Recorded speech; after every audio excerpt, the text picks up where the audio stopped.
નમસ્કાર મિત્રો, ફરી એકવાર મળી રહ્યા છે મિત્રો તમારી પોતાની યુટ્યુબ ચેનલમાં. મિત્રો, વાતની શરૂઆત કરીએ તે પહેલા જે પણ વિદ્યાર્થી મિત્રોને ચેનલને સબસ્ક્રાઇબ કરવાની બાકી હોય તે મિત્રો ફરજિયાતપણે ચેનલને સબસ્ક્રાઇબ કરી લેજો. ટેલિગ્રામ ચેનલને પણ મિત્રો જોઈન કરી લેજો અને મિત્રો ઇન્સ્ટન્ટ નોટિફિકેશન માટે ઇન્સ્ટાગ્રામ પેજને ફોલો કરી શકો છો. તો મિત્રો, વાતની શરૂઆત કરીએ તે પહેલા થોડું જાણીએ. હવે ગણતરીના દિવસો બાકી રહ્યા છે, બરોબર?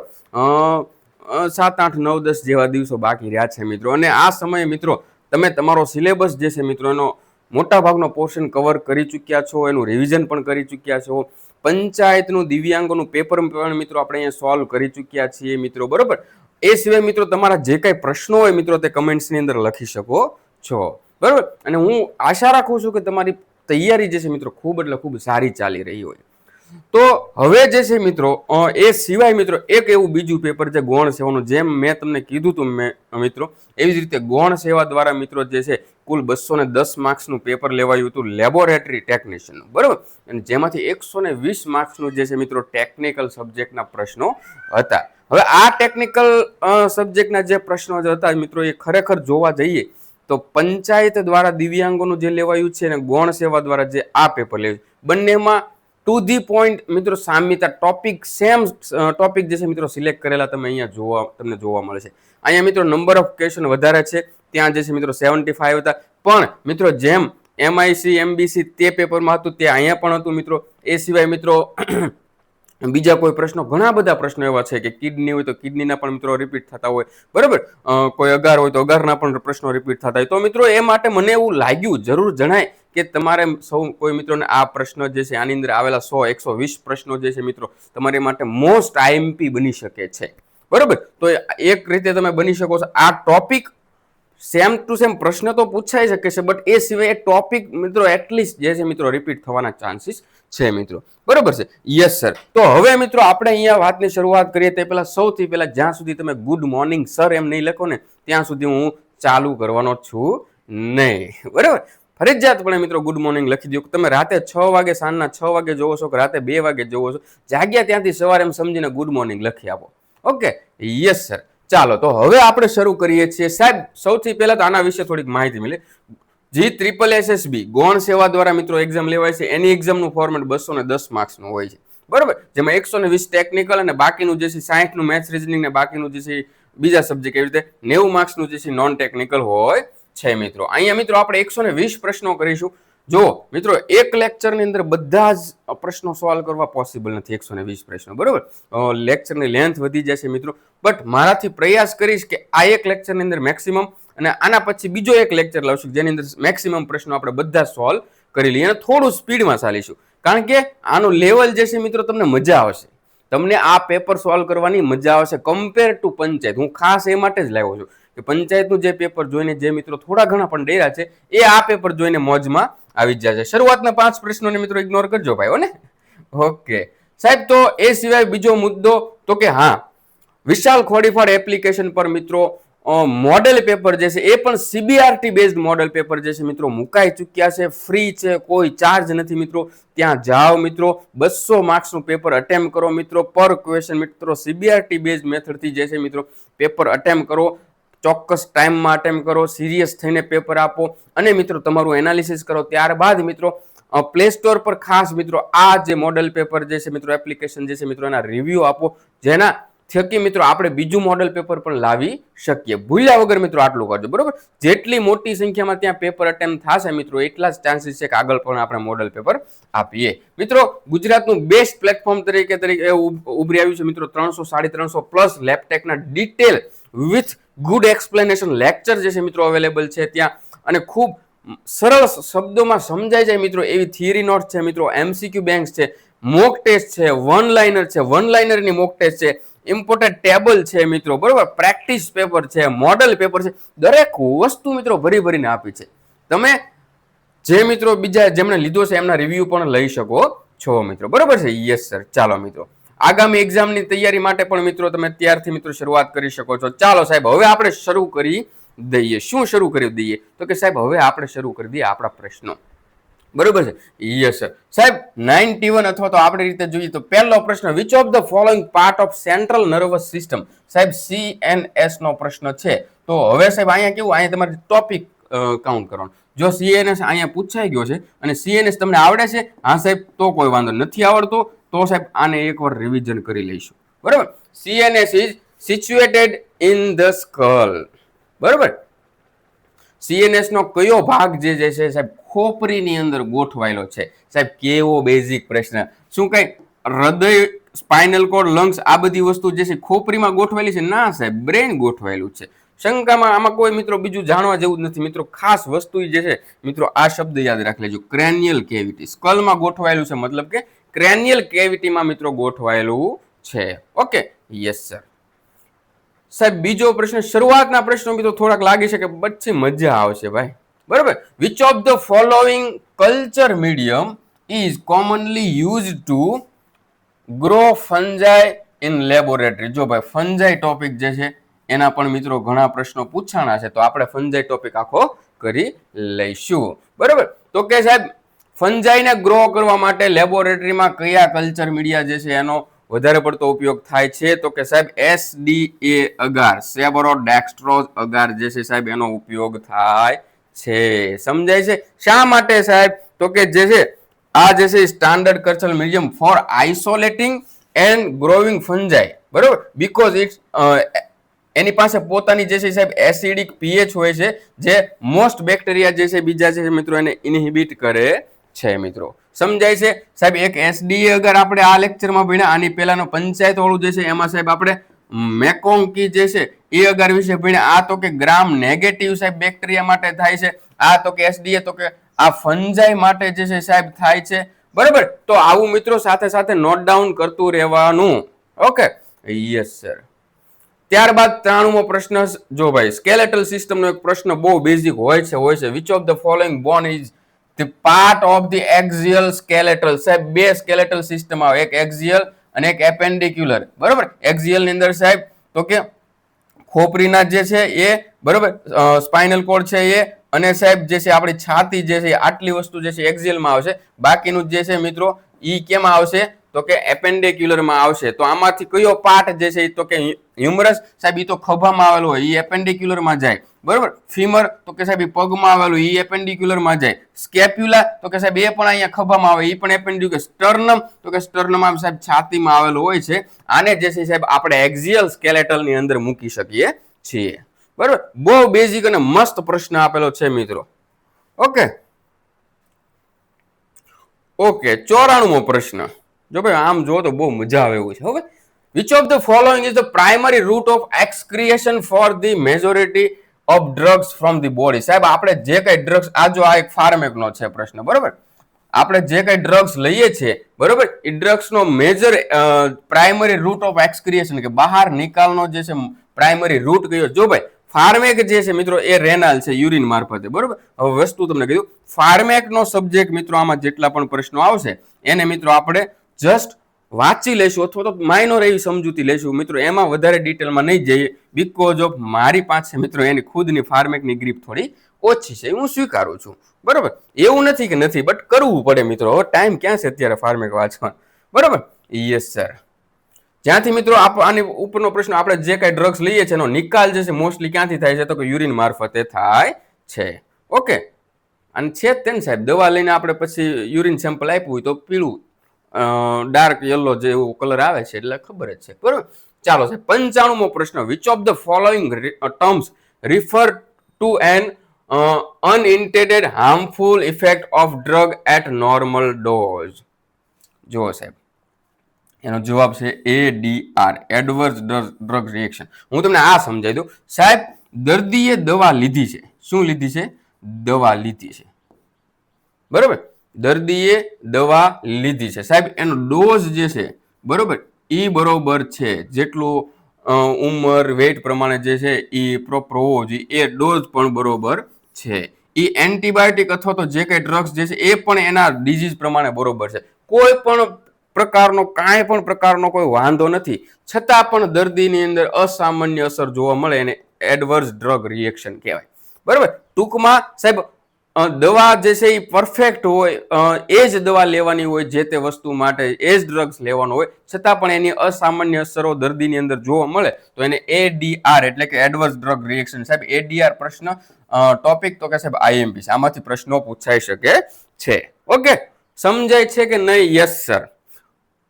બધું જ બરોબર હોવા છતાં મિત્રો જે છે એ આપણને જે છે ઇફેક્ટ દેખાય છે એને મિત્રો આપણે શું કહીશું તો કે ADR. થેરાપ્યુટિક ડોઝ એટલે શું કે સાહેબ નોર્મલી કોઈ પણ પ્રકારની કાંઈ પણ પ્રકારની સાઈડ ઇફેક્ટ વગર જે આપણે ડોઝ લેવાતો હોય, બરોબર, પરફેક્ટ ડોઝ લેવાતો એની વાત છે. ઓકે, ચાલો સાહેબ 96મો પ્રશ્ન. જો ભાઈ ગુજરાતીમાં પ્રશ્ન આપવાનું આટલી માથાકૂટ થાય, બહુ બધા એમ કહેતા હતા ને ગુજરાતી. જો હવે આમાં તમને કાંઈ નહીં સમજાય. નીચેના વિકલ્પોમાંથી કયો શબ્દ દવાની ડોઝનો તે ભાગ દર્શાવે છે જે લોહીના પ્રવાહમાં યથાવત પહોંચે છે? મિત્રો આ એક પ્રકારે શું છે તો કે ફાર્મેકનો પ્રશ્ન છે મિત્રો. બાયો અવેબિલિટી અથવા તો જૈવ ઉપલબ્ધતા જે છે મિત્રો એનો જવાબ આવશે. બરોબર મિત્રો, વાંચી લેવાનું ભાઈ તમારે થોડુંક.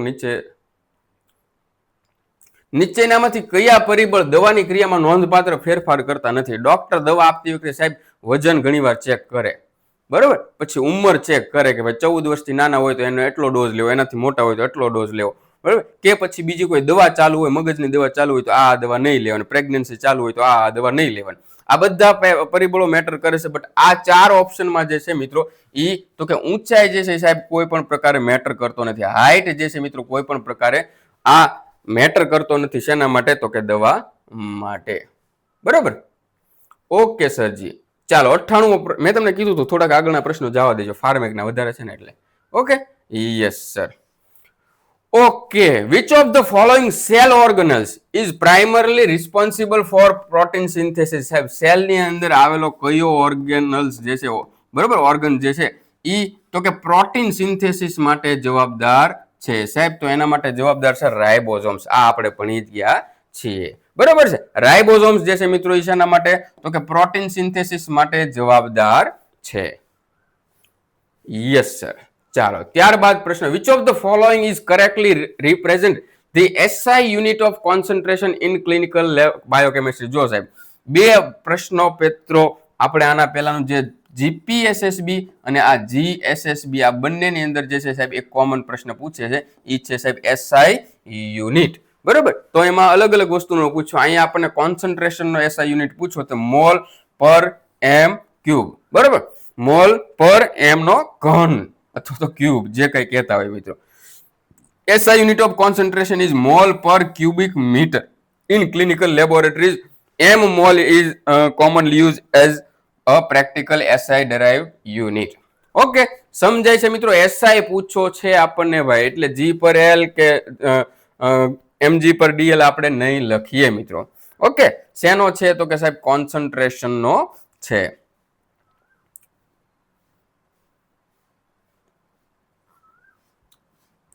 ચાલો ત્યારબાદ પ્રશ્ન છે મિત્રો એ છે 100મો પ્રશ્ન, 10મો પ્રશ્ન.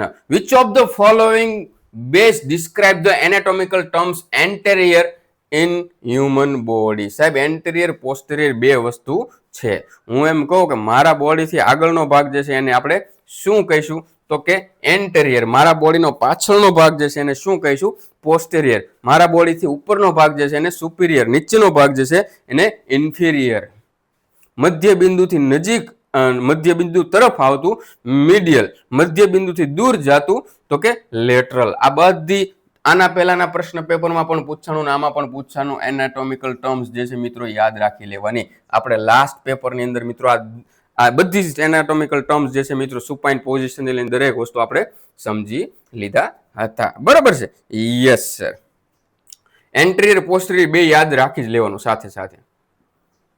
ચાલો પાછો ફાર્મેકનો પ્રશ્ન એવો છે, which of the following term describe in relationship between the dose of drug and the magnitude of its effect in body? તો સાહેબ એનો પ્રશ્નનો જવાબ હશે ડોઝ રિસ્પોન્સ રિલેશનશિપ, બરાબર. ફાર્મેકમાં આપણે ડિટેલમાં નહીં જઈએ. એના પરથી મિત્રો drug change with increasing or decreasing dose, બરાબર. તેમાં ડોઝ જે છે વધારવી અથવા તો ઘટાડી શકાય છે મિત્રો. ચાલો સાહેબ 102મો પ્રશ્ન. જો ભાઈ દરેક એક્ઝામની અંદર આના પહેલામાં પણ ને આમાં પણ સાહેબ એન્ટીસેપ્ટિક, બરોબર, પછી તો કે ડિઝઇન્ફેક્ટન્ટ, પછી તો કે સ્ટરિલાઇઝેશન, આ બધામાંથી છે સાહેબ ફરજિયાત પ્રશ્નો હોય છે અને આ ગૌણ સેવાની અંદર તો ભરી ભરીને પ્રશ્ન પૂછ્યા છે, બરોબર, એન્ટીસેપ્ટિક અને ડિઝઇન્ફેક્ટન્ટ ઉપરથી મિત્રો. Which of the following is defined as a chemical agent applied on living tissue? સાહેબ આના પહેલાના પેપરમાં સમજ્યા હતા. ટુ કિલ ઓર ઇનહિબિટ માઇક્રો ઓર્ગેનિઝમ. સાહેબ જીવતા પેશીઓ પર એટલે કે આપણા પર, સમજો આપણે સેનિટાઈઝ કરીએ છીએ એક પ્રકારનું, શું થયું, લિવિંગ ટિશ્યુ પર એપ્લાય થયું, એને શું કહેવામાં આવે છે? તો કે સાહેબ એને એન્ટીસેપ્ટિક કહેવામાં આવે છે, બરાબર. એન્ટીસેપ્ટિક ક્યાં લાગે છે? તો કે સાહેબ લિવિંગ ટિશ્યુ પર લાગે છે, જીવંત પેશીઓ પર આપણે એપ્લાય કરીએ છીએ. સેનિટાઈઝર ક્યાં? આપણે આપણી અથાળી ઉપર લગાડીએ છીએ.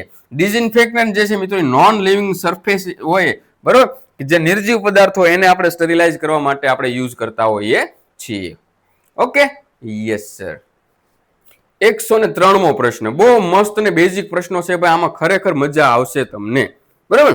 Yes sir. Which of the following structure in the ear contain the organ of Corti for hearing? સાહેબ સાંભળવા માટે જે ઓર્ગન ઓફ કોર્ટી જે છે એ જે છે ક્યાં આવેલો હોય છે? કાનના કયા સ્ટ્રક્ચરની અંદર આવેલો હોય છે? સાહેબ આ તો આપણે બરાડા પાડી પાડીને ભણેલા છીએ, કોકલિયાની અંદર આવેલો છે મિત્રો. ફાર્મેક સિવાયના દરેક પ્રશ્નો અહીં જેટલા આવ્યા ને એક પણ પ્રશ્ન બહારથી નથી, આપણા સિલેબસમાંથી છે, આપણે ભણ્યા છીએ ભાઈ. છાતી ઠોકીને કહી શકું છું કે આમાંથી એક પણ પ્રશ્ન ફાર્મેકની નથી ખબર, બાકી એક પણ પ્રશ્ન તમારો ખોટો ન પડે, બરાબર. આ ગૌણ સેવાની એક્ઝામ આપ્યું તો તમે પાસ થઈ ગયા છો. યસ સર, કોકલિયાની અંદર આવેલો હોય છે. Okay, yes sir. નેક્સ્ટ પ્રશ્ન, at what temperature are blood culture bottle incubated to support bacterial growth in laboratory? લેબોરેટરીમાં સાહેબ બ્લડ કલ્ચર બોટલ જે છે કયા ટેમ્પરેચર પર જે છે આપણે ઇન્ક્યુબેટ કરવી જોઈએ કે જેથી એની અંદર શું થાય, બેક્ટેરિયલ ગ્રોથને સપોર્ટ મળે? સાહેબ 35 to 37 ડિગ્રી સેલ્સિયસ પર આપણે જે છે એ શું કરીશું તો કે એને ઇન્ક્યુબેટ કરીશું. અને which is optimum temperature for the growth of most human pathogenic bacteria? બરાબર, પેથોજેનિક બેક્ટેરિયા માટે ઓપ્ટિમમ ટેમ્પરેચર છે મિત્રો. જો પાછો આવ્યો એડીઆર નો પ્રશ્ન. એડીઆર કેટલું આઈએમપી છે જો, which of the following aspect of drug is primarily monitored in pharmacovigilance? Pharmacovigilance નો પ્રશ્ન છે મિત્રો, બરાબર. Aspect of drug primarily monitor in pharmacovigilance, તો એનો જવાબ આવશે સાહેબ એડીઆર, એડવર્ડ ડ્રગ રિએક્શન, બરાબર. Yes sir. Pharmacovigilance vigilance, village નહીં, વિજિલન્સ, ઔષધ સુરક્ષા નિરીક્ષણ છે મિત્રો, એનું ગુજરાતી છે સાહેબ focused on detecting, assessing and preventing ADR after a drug is mark, બરાબર. Yes sir. ચાલો 106મો પ્રશ્ન કે from which site is capillary blood most commonly collected? કે ત્યાં આપણે જે છે સાહેબ સિરિંજનો ઉપયોગ નથી કરતા, બરોબર. લેન્ડસેટની મદદથી આપણે શું કરીએ છીએ, કેપિલરીમાંથી બ્લડ કલેક્ટ કરીએ છીએ. ફોરઆર્મમાં તો કે સાહેબ ફોરઆર્મમાં તો આપણે વેન લઈ લઈએ છીએ ને, આ નહીં આવે. નેક વેન કીધી છે એટલે નહીં આવે. રેડિયલ આર્ટરી સાહેબ આર્ટરી કીધી એટલે નહીં આવે, એટલે કે હીલ વધ્યું. નાના બાળકોમાં હીલ જે છે ત્યાંથી આપણે કેપિલરીમાંથી કેપિલરી બ્લડ કલેક્ટ કરતા હોઈએ છીએ વિથ ધ હેલ્પ ઓફ લેન્ડસેટ, બરોબર. બહુ બેઝિક પ્રશ્નો છે ભાઈ, કાંઈ જ છે ને, મજા જ આવે રાખે, મજા. આમાં મારે કંઈક વધારે સમજાવવું પડે એવું પણ નથી. ફાર્મેક જે છે એ આપણે શરૂઆતમાં થોડુંક વધારે ફાર્મેક પૂછી લીધું, પાછળ થોડુંક ઓછું છે એટલે એમાં થોડુંક એવું રહે છે મિત્રો. સમજાય છે કે નથી સમજાતું? Yes sir.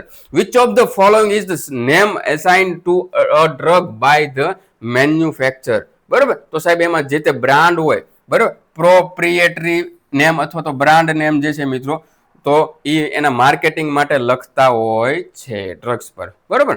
Yes sir. આપણે કેમ કહીએ છીએ અલગ અલગ દવાઓ હોય, સીપલા હોય ને આ હોય ને તે હોય, એમ બ્રાન્ડ નેમ હોય ભાઈ. ઓકે સાહેબ. એના પછીનો પ્રશ્ન છે, which of the following structure primarily regulate the rhythmic contraction of the heart? બરાબર, રિધમિક કોન્ટ્રેક્શન જે છે સાહેબ હાર્ટનું થાય એના માટે જે છે કોણ જવાબદાર છે, કયું સ્ટ્રક્ચર જે છે એના માટે આવેલું છે હાર્ટની અંદર? તો કે સાહેબ એની અંદર આપણને ઓપ્શન ઘણા આપ્યા, બધા સાચા લાગે, બટ ફર્સ્ટ પ્રાયોરિટી સાથે આપણે ગણી તો કે SA નોડ છે, સાઇનો એટ્રિયલ નોડ. કઈ? તો કે સાહેબ SA નોડ છે સાહેબ. આને તો કે શું કહેવાય સાહેબ, નેચરલ પીસ મેકર, કુદરતી પીસ મેકર પણ કહેવાય છે, જે હાર્ટબીટની શરૂઆત કરે છે સાહેબ કોણ, તો કે એસએ નોડ કરે છે. પછી આ બધા લોકો તો મદદ કરે જ છે, એમાં નાની. Okay, yes sir. ઓકે, નીચેનામાંથી કયું શ્વસન વોલ્યુમ, રેસ્પિરેટરી વોલ્યુમ કીધું છે, બરોબર.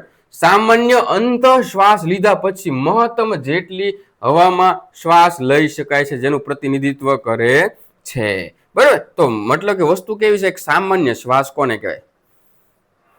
આ એક સામાન્ય શ્વાસ મેં લીધો છે, તમે પણ લઈ લો, બરોબર. એક સામાન્ય શ્વાસ લઈ લીધા પછી હવે મેક્સિમમ કેટલો અંદર શ્વાસ ખેંચી શકો, બરોબર.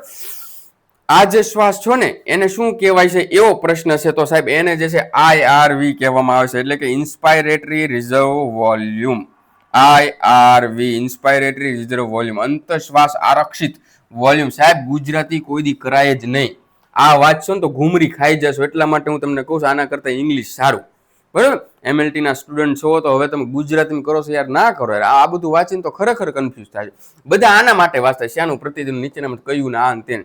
હવે એ તો ભાઈ આવડી જાય, મેન વસ્તુ છે. આનું જયારે ટ્રાન્સલેશન આવશે ને ત્યારે ઘોરી ખાઈ જશે મગજ, બરાબર. તો IRV એટલે સામાન્ય શ્વાસ લીધા પછી મેક્સિમમ કેટલો શ્વાસ વધુમાં વધુ અંદર લઈ શકો એને શું કહેવાય? IRV કહેવાય.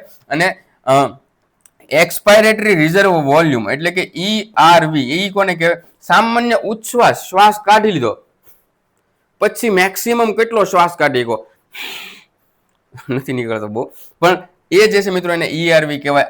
IRV કોને કહેવાય છે અને ERV કોને કહેવાય છે મિત્રો? આ બંને વસ્તુ જે છે એ તમને ખબર હોવી જોઈએ. Okay, yes sir. ચાલો, ત્યાર પછીનો પ્રશ્ન, which of the following is the site of fertilisation in human female? બરોબર, ફિમેલ ની અંદર મિત્રો જે કાંઈ રિપ્રોડક્ટિવ સિસ્ટમ જે છે, બરોબર, રિપ્રોડક્શન સિસ્ટમ છે,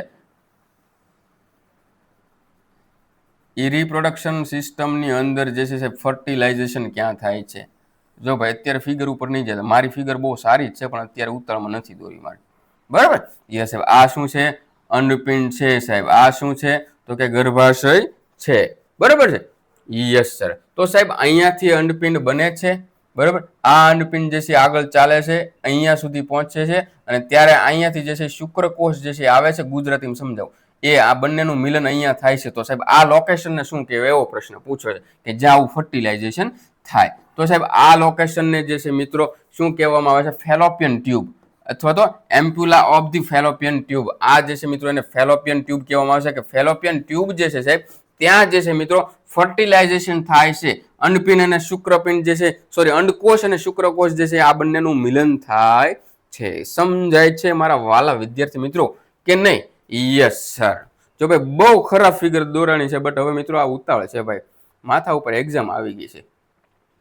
ત્યાર પછીનો પ્રશ્ન, which of the following tissue lines the surface of the organ and body cavities providing protection and absorption? સાહેબ અંદરની બાજુ બોડી જે છે એની અંદરની બાજુ આપણે ઠેકડો મારી અંદર જઈએ, બરોબર, ટોર્ચ લઈને, તો અંદર જે તમને જે કાંઈ વોલ દેખાય છે, બરોબર, જેમ કે આપણા બોડીની ખાલી જગ્યાઓ, કેવિટીઝ હોય કે પછી અંદરના અંગો હોય, નાના આંતરડામાં હાલ્યા જતા હોય, તો ત્યાં એક ટિશ્યુ આવેલો, સૌથી ઉપર ટિશ્યુ આવેલો હોય તો એને શું કહેવાય છે સાહેબ? તો કે એપિથેલિયલ ટિશ્યુ. આને ગુજરાતીમાં શું કહેવાય છે? તો કે અધિચ્છદીય પેશી પણ કહેવાય છે મિત્રો આને, બરાબર. Yes sir. એપિથેલિયલ ટિશ્યુ કહેવાય છે. ઈ શું કહે છે? તો કે સાહેબ એ આપણને અંદરથી જે છે પ્રોટેક્શન, એબ્ઝોર્પ્શન અને સિક્રેશન અને ફિલ્ટ્રેશન માટે ઉપયોગી થાય છે. આ બેઝિક પ્રશ્નો છે ભાઈ, આ નો આવડતે એવું કઈ બને જ નહીં યાર મારા વાલા વિદ્યાર્થી મિત્રો, બરાબર. Okay sir. 112મો પ્રશ્ન છે મિત્રો, થાકી ગયો ભાઈ હું તો. 112મો પ્રશ્ન છે, the part of tongue most sensitive to sweet taste is? સાહેબ આપણી જીભ હોય ભાઈ, બરોબર, જીભ હોય સાહેબ. જીભ જે છે એની અંદર જે છે આ જીભની અંદર અલગ અલગ પોર્શનમાં અલગ અલગ સ્વાદો આવેલા હોય છે, બરોબર છે, અલગ અલગ સ્વાદો આવેલા હોય છે. જો સાહેબ આ જે છે ટીપ ઓફ ટંગ, શરૂઆતનો ભાગ જે છે એ કયા પ્રકારના સ્વાદ જે છે એને ઓળખે છે? તો કે સાહેબ સ્વીટ ટેસ્ટ જે છે એને ઓળખે છે. એટલે અહીંયા એવું કીધું મોસ્ટ સેન્સિટિવ સ્વીટ ટેસ્ટને ઓળખવા માટે તો કે ટીપ ઓફ ધી ટંગ, જીભનો આગળનો ભાગ જે છે એ કરે છે. તો હવે બીજો પ્રશ્ન એવો છે કે બંને બાજુના જે આ આમાંથી ખાટા માટે કયો છે, કડવા માટે કયો છે, અને વચ્ચે જે છે સાહેબ કયો સ્વાદ આવે છે, એ તમારે કમેન્ટ્સની અંદર લખવાનું છે, જાણવાનું છે. સાહેબ નથી ખબર તો સાહેબ ગૂગલ કરો, તમે તમારી રીતે જાણેલું હશે બરોબર, તો એ તમને ક્યારેય નહીં ભૂલાય. જો અહીંયા સ્વીટ છે તો સોર ક્યાં છે, બીટર ક્યાં છે બરોબર, અને એ સિવાય અહીંયા વચ્ચે કયો આવે છે, એ મિત્રો બધી જ વસ્તુ કમેન્ટ કરવાની છે, કોઈ પણ પ્રશ્ન પૂછાઈ શકે છે બરોબર. જીભના આગળના ભાગમાં જે છે સાહેબ સ્વીટ ટેસ્ટ જે છે કેવો ગળ્યો સ્વાદ જે છે, મીઠો સ્વાદ જે છે એ આપણે ઓળખી શકીએ છીએ બરોબર. Yes sir. ચાલો 113મો પ્રશ્ન. Which of the following is approximately normal blood urea level. Blood urea જે છે સાહેબ યુરિયા એનું નોર્મલ રેન્જ કઈ છે, તો કે સાહેબ એ બધાને ખબર છે 10 થી 20 mg/dl બરાબર. હવે સાહેબ આ જે છે અલગ અલગ લેબોરેટરી અલગ અલગ બુક્સ પ્રમાણે જે છે આની અંદર જે છે મિત્રો ડિફરન્ટ જોવા મળતો હોય છે, બટ એપ્રોક્સ અંદાજિત તમે આ 4 ઓપ્શન આપ્યા તો તમે કાઢી શકો બરાબર, કે 10 થી 20 mg/dl બરાબર. બીજા ઓપ્શન જે છે મેચ નહીં થાય. ઓપ્શન 3. ઓકે. Yes sir.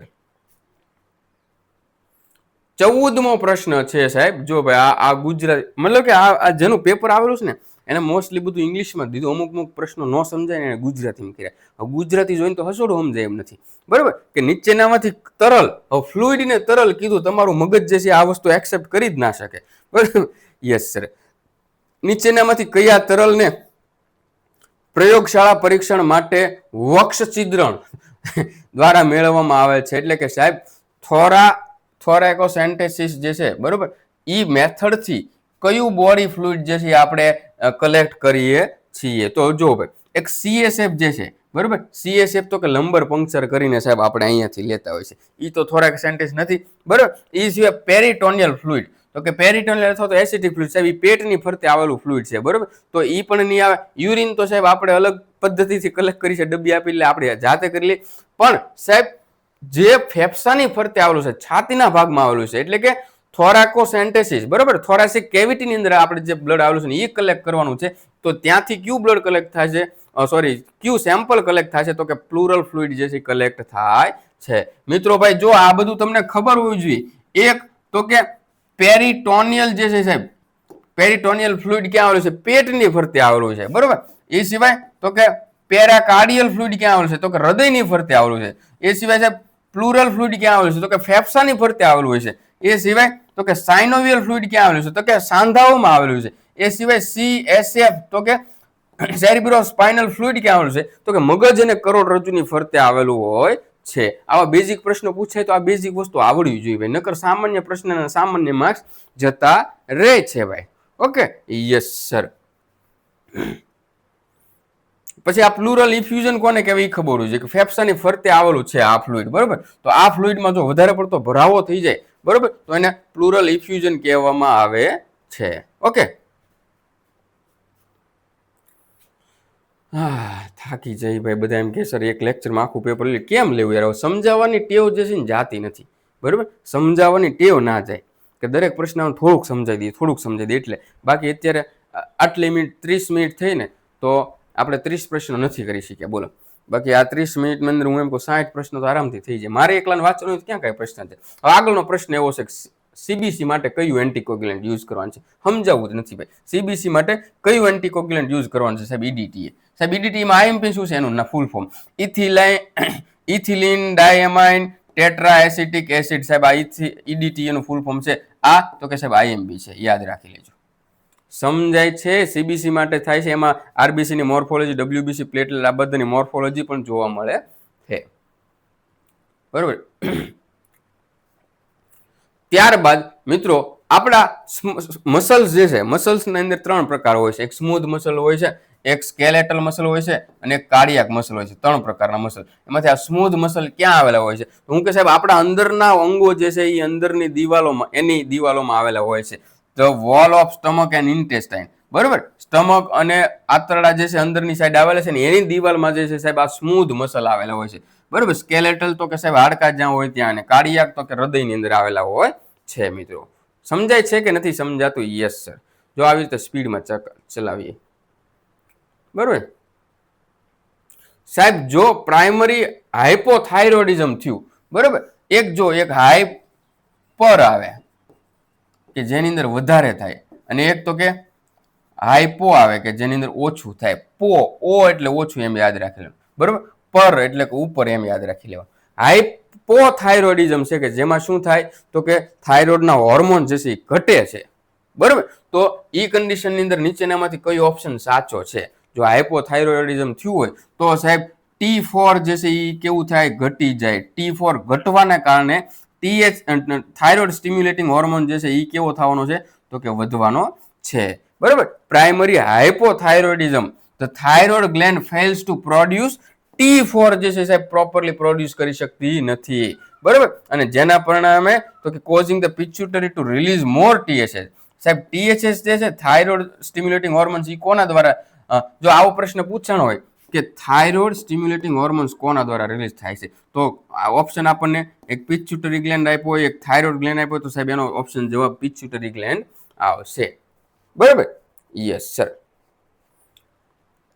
અને એના લીધે મિત્રો થાઇરોઇડ ના જે બીજા હોર્મોન જે છે એ આવે છે. નેક્સ્ટ પ્રશ્ન છે, બરાબર. Contractile unit of skeletal muscle fibre. સાહેબ એક સ્નાયુ લીધો, સ્નાયુ જે છે એને આપણે ઝૂમ કર્યો, એ સ્નાયુમાં અલગ અલગ 3-4 લેયર આવે છે, એટલે મસલ ફાઈબર આવી. મસલ ફાઈબર જે છે સાહેબ એને પણ લઈને ઝૂમ કરશું તો 2 લાઈન આવશે, થીક લાઈન અને થીન લાઈન, બરાબર. અથવા તો બંને ઝેડ લાઈનની વચ્ચે એક યુનિટ આવેલો હોય છે, એને શું કહેવામાં આવે છે? સાર્કોમર કહેવામાં આવે છે. આ બધું સમજાવો ભાઈ આપણે, ભાઈ આપણે આ બધું સમજ્યા, શાંતિથી નિરાતે સમજેલા છીએ. આના પહેલા આપણે જે એનેટોમી ફિઝિયો કર્યું એમાં પણ સમજ્યા. Okay, yes sir. ત્યાર પછીનો પ્રશ્ન છે, which of the following is the most important safety precaution when handling the strong chemical disinfectant such as formaldehyde જેવા કેમિકલ ડિસઇન્ફેક્ટન્ટ યુઝ કરીએ, બરોબર, ત્યારે મોસ્ટ ઇમ્પોર્ટન્ટ સેફટી પ્રિકોશન કાળજી કઈ રાખવાની હોય છે તે છે. તો મિત્રો વાંચીને આવડી જાય કે વેલ વેન્ટિલેશન વાળા એરિયાની અંદર જે છે આપણે કામ કરવું જોઈએ with PPE kit, protective equipment સાથે મિત્રો કામ કરવું જોઈએ. સારો વેન્ટિલેટેડ એરિયા હોવો જોઈએ, બરાબર. Yes sir. ચાલો ત્યારબાદ આગળનો પ્રશ્ન છે, સીધો સમજાઈ દઉં કે સસ્પેક્ટેડ મેનિન્જાઇટિસ, જો સસ્પેક્ટેડ હોય, શંકાસ્પદ મેનિન્જાઇટિસનો કેસ હોય તો એના માટે આપણે કયું સ્પેસિમેન જે કલેક્ટ કરશું? તો સાહેબ પ્લુરલ ફ્લુઇડ નહીં આવે, એસિટિક ફ્લુઇડ નહીં આવે, બ્લડ નહીં આવે, CSF આવશે. આ પ્રશ્ન આપણે ભણેલા છીએ મિત્રો. આ CSF આખું ભણ્યા ત્યારે પણ કીધું હતું કે મેનિન્જાઇટિસના ડાયગ્નોસિસ માટે આપણે CSF કલેક્ટ કરીએ છીએ. સમજાય છે મારા વહાલા વિદ્યાર્થી મિત્રો, ડાયા ડાયા ડમરા ડમરા વાળા વિદ્યાર્થી મિત્રો, કે નથી સમજાતું? હે? Yes sir. તો ભાઈ હવે જો મારી થોડી કેપેસિટી પૂરી થઈ ગઈ છે, બરોબર, તો આપણે આગળના આ 30 પ્રશ્નો કર્યા છે, 30 પ્રશ્નો નેક્સ્ટ લેક્ચરમાં કરીશું, કે એમાં પ્રયત્ન કરશું કે વધારે પ્રશ્નો લાવીએ, બરોબર. ચાલો મિત્રો, ફરજિયાતપણે રિવિઝન કરજો. બીજો પાર્ટ આવે તો પહેલા પાર્ટમાં જોયા પછી બીજો પાર્ટ મૂકી નહીં દેતા, જોજો ભાઈ, બરોબર. એવું થાય છે પંચાયતનું પેપર મૂક્યો, પહેલો પાર્ટ મૂક્યો તો કેટલા સ્ટુડન્ટે જોયો, બીજો ત્રીજો ચોથો કોઈ જોયો જ નહીં. એટલે જોયો એટલે થોડો ઘણી સંખ્યા ઘટી જાય, કે એને શું હોય કે આગળના પ્રશ્નો તો આપણને ઘરે મોકલાઈ દે છે સરકાર. એવું ન હોય ભાઈ, કરવાનું ભાઈ, બધું કરવાનું, બરોબર ને. તમારી જ માટે છે, તમને જ ઉપયોગી નીવડે એ માટે જ હું આ પરસેવો પાડું છું, જો, બરોબર. Yes sir. ચાલો મિત્રો, તો તમારા જે કાંઈ પ્રતિભાવ હોય કમેન્ટ્સમાં લખજો મિત્રો, બરોબર. હું તમને કઈ રીતે મદદ કરી શકું એ પણ મિત્રો કમેન્ટ્સની અંદર લખજો. ચાલો મિત્રો, વધારે કંઈ ના કહેતા આજ માટે આટલું. જય હિન્દ, જય ભારત.